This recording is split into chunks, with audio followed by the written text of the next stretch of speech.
Mä jossain kiitollisuushuuruissa niin halusin tulla jakaa teille tähän ihan tällaisen pienen päivävideon. Mä oon aamun ollut Feng Shuin tämmöisellä kurssilla tuolla netissä. Mulla on vapaa päivä ja siellä jälleen kerran palattiin manifestointiin ja siihen, että kuinka niin kuin ne asiat, mitä me sanotaan ääneen ja mitä me tuodaan niin kuin tietoisiksi myös toisille, niin sitä helpommin universumin ne kuulee ja niin kuin se tuo niitä asioita niin kuin sun luokse.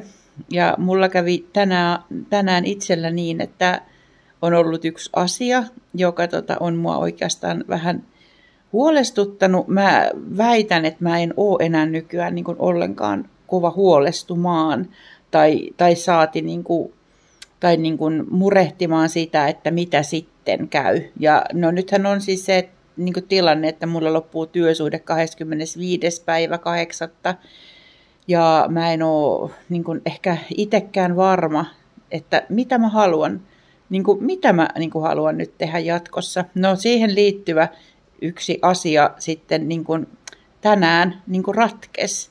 Ja mä vaan niin kuin pillahdin itkuun. Ei mulle ole mitään uutisia siitä, että mitä mä oon tekemässä elokuun 25. päivän jälkeen. Mikään kokonaiskuva ei ratkennut, mutta jotenkin siis se niin kuin itselle niin kuin se vahvistui taas tänään se tunne siitä, että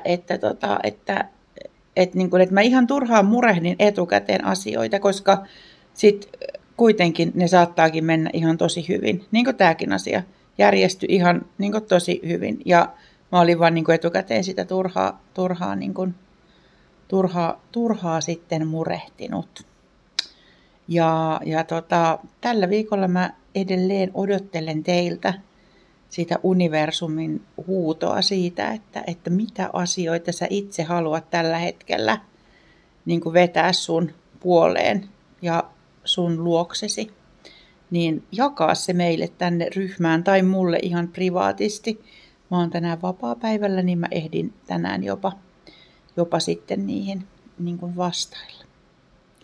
Hei, ihanaa päivää ja sellaista. No niin, moikka!